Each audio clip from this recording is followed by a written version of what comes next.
Lectura del Santo Evangelio según San Marcos. Gloria a ti, Señor. En aquel tiempo Jesús fue a su tierra en compañía de sus discípulos. Cuando llegó el sábado, se puso a enseñar en la sinagoga, y la multitud que lo escuchaba se preguntaba con asombro: ¿dónde aprendió este hombre tantas cosas? ¿De dónde le viene esa sabiduría y ese poder que hace milagros? ¿Qué no es este el carpintero, el hijo de María, el hermano de Santiago, José, Judas y Simón? ¿No viven aquí entre nosotros sus hermanas? Y estaban desconcertados. Pero Jesús les dijo: todos honran a un profeta, menos los de su tierra, sus parientes y los de su casa. Y no pudo hacer allí ningún milagro. Solo curó a algunos enfermos imponiéndole las manos, y estaba extrañado de la incredulidad de aquella gente. Luego se fue a enseñar en los pueblos vecinos. Palabra del Señor. Gloria a ti, Señor Jesús. Queridos hermanos, estamos en el 14º domingo del tiempo ordinario en el ciclo B. Si nos recordamos, se proclama el reino de Dios. Ese es el mensaje de Marcos. Y Cristo está proclamando el reino. Y ustedes se recordarán que al retomar este tiempo ordinario, mirábamos esa proclamación del reino a través de unas parábolas. Luego, a través de unos prodigios impresionantes que Cristo hizo, por ejemplo, calmar el viento y el mar. Es un poder impresionante, es decir, un poder cósmico. Y luego también cuando Cristo arranca de la muerte a dos mujeres, una que padecía flujo de sangre y la otra que era una niña que literalmente había muerto, y Cristo las revive, les devuelve su dignidad de seres humanos, pero Cristo está también devolviendo la dignidad de hijos de Dios a través de ese levantar de los muertos. Y ustedes se recordarán también de que cuando predicamos acerca de aquel milagro portentoso, admirable, impresionante, el poder de dominar el viento y las aguas, lo que se conoce como el dominio sobre lo cósmico, ¿verdad? Porque solo Dios puede hacer eso. Pues predicamos en esa ocasión de que los apóstoles, a pesar de que estaban con Jesús, sin embargo, parece que no se habían dado cuenta de quién era el que estaba con ellos. Cuando los apóstoles observan ese poder, por eso es que se preguntan ellos: ¿quién es este que hasta el mar y el viento obedecen? Se admiran porque ellos, bíblicamente hablando, y desde el pueblo de Israel, ese poder solo lo tiene Dios, es decir, los apóstoles se dieron cuenta de que Dios mismo estaba en su barca y sin embargo no lo habían reconocido. Ese mismo mensaje es el que está acá ahora acerca de la identidad del Hijo de Dios en la tierra. Fíjese que aparece aquí ahora el rechazo. ¿Por qué? Porque la gente que había visto crecer junto con María y con José a Jesús, en la apariencia parece que lo conocían. Por eso es que mencionan todas estas cosas, ¿no? Dice: ¿qué no es este el hijo del carpintero? ¿Que no conocemos sus hermanos, sus hermanas? Aparentemente lo conocen, aparentemente, y sin embargo parece que no descubrieron quién era el que estaba en ese hombre Jesús. ¿Por qué? Bueno, porque, como dice también San Pablo, Cristo se parecía en nosotros prácticamente en todo, menos en el pecado. Es decir, que Dios se manifestó a este mundo de una manera tan natural, tan natural. ¿Y sabe cuál es el problema? Que la humanidad persigue las cosas extraordinarias, impactantes, una admiración del poder, y como que es más digno de Dios aparecerse, como dice el mismo Cristo en una ocasión, estruendosamente.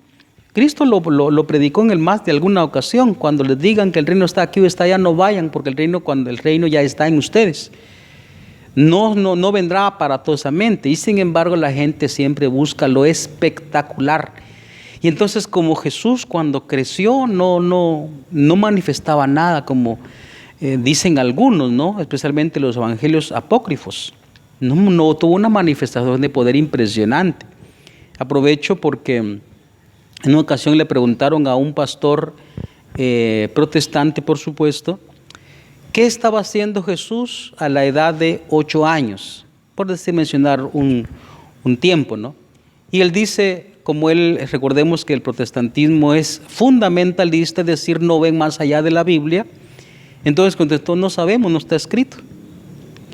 Pero uno sabe qué es lo que estaba haciendo Jesús en su edad de niño, en su edad de adolescente. Solo el suceso sabemos de la pérdida en el templo, ¿no? ¿Qué estaba haciendo a los 20 años? Pues estaba en su casa trabajando, como dice aquí el texto, es hijo del carpintero. Es decir, más bien se traduce como el artesano, ¿no? Es decir, que Jesús era, como decimos ahora, el mil usos, ¿no? Entonces, él trabajaba tranquilamente. Y esa aparente normalidad, sin embargo, tiende a confundir a los paisanos de Jesús porque no lo reconocen. Sin embargo, para Jesús es como muy normal aquel rechazo. Aunque tenemos que también recordar cuál es el mensaje de la iglesia en esta ocasión. Porque adjuntando al Evangelio la lectura primera de este domingo, que es un pasaje del libro del profeta Ezequiel, se habla de un pueblo rebelde que no quiere escuchar la voz de Dios. Dice, en aquellos días, el Espíritu entró en mí, hizo que me pusiera de pie, y oí una voz que me decía, hijo de hombre, yo te envío a los israelitas, a un pueblo rebelde, que se ha sublevado contra mí. Ellos y sus padres me han traicionado hasta el día de hoy. También sus hijos son testarudos y obstinados. A ellos te envío para que les comuniques mis palabras. Y oiga esto, tan impresionante. Y ellos, te escuchen o no, porque son una raza rebelde, sabrán que hay un profeta en medio de ellos. O sea que el rechazo que tienen sus parientes, sus conocidos, sus paisanos de Jesús, Jesús lo toma como muy normal. ¿Por qué? Porque la gente es rebelde, la gente somos rebeldes. Y aprovechando este mensaje de la iglesia que es el rechazo de Dios, el rechazo de los profetas. Sin embargo, hoy en día tenemos nosotros que hacer como la comparación de esa época en la que vivió Ezequiel con nuestra época de ahora. Una época que también es muy rebelde en cuanto a la escucha de la palabra de Dios. La época que vivimos es bastante dura. Y como decía un predicador, un sacerdote, el sacerdote de hecho tiene que estar preparado para el rechazo, tiene que estar preparado para la frustración, porque también le va a pasar lo mismo que le pasó al profeta Ezequiel. Aunque hay que hacer la advertencia aquí, lo raro, que Dios le dice, te escuchen o no, tú háblales. Lo mismo pasa en esta época, una época, en palabras de Teresa de Jesús, una época en la que la gente es descreída, y cuando escuchan algún predicador, algunas palabras de, entre comillas y de manera genérica, religión, entonces la gente tiende a rechazarla absolutamente, se ríen del predicador, se ríen del sacerdote, lo ven como payaso, como anticuado, y la gente no quiere escuchar la voz de Dios. En una ocasión Cristo dijo: en la cátedra de Moisés se han sentado los escribas y fariseos. Hoy en la cátedra está sentado el mundo cientificista, no digo el científico real, el que estudia realmente con seriedad, buscando la verdad, sino el cientificismo, aquel que siente que sabe mucho. Y sin embargo la gente escucha mucho a estas personas y tristemente están llevando a la humanidad también a ser rebelde, a ser rebelde. Hay un libro que ha hecho mucho daño, un libro de un filósofo, Feuerbach, en la cual se narra, como se dice también, la esencia del cristianismo, me parece que se llama ese libro.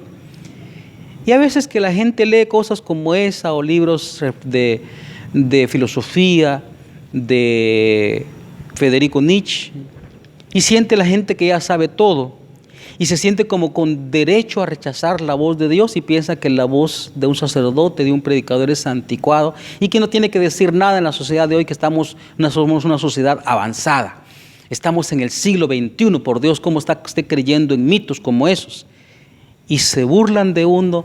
Es decir, estamos en una época en que la gente es descreída, que la gente ya no cree ni siquiera en la razón, porque recuérdense las ideologías que aparecen hoy abundantes. Sin embargo, hay respuestas razonables que se dicen a favor de la verdad de las cosas. Y sin embargo, la gente opone su subjetividad. Simple y sencillamente no les gusta escuchar la verdad y lo rechazan contundentemente y le dicen a uno: ¿y vos quién sos para decirme lo que yo tengo que hacer? Y entonces es un tiempo también en el que la gente no quiere escuchar la voz de Dios. Y sin embargo, hermanos, los que somos creyentes tenemos que seguir hablando. Tenemos que seguir hablando, no podemos callar la realidad y la verdad. No podemos callarla a pesar de que sentimos rechazo en esta sociedad descreída. Tenemos que seguir hablando, como decía Dios al profeta Ezequiel: escuchen o no, tú háblales, que sepan ellos que hay un profeta. ¿Cuándo habla de eso? Cuando se dice sabrán que hay un profeta, está hablando de un tiempo futuro. Es decir, a pesar de que la gente no quiere escuchar, sin embargo, esa voz resonará cuando tengan que comparecer ante Cristo después de esta vida. Hermanos, yo les invito en este día, con este mensaje, que rechazaron a Jesús, como se ve en el Evangelio, sus propios paisanos, y Jesucristo se admiró de su falta de fe, o como el libro del profeta Ezequiel, en el que Dios tilda a la gente como una nación rebelde, como pasa ahora.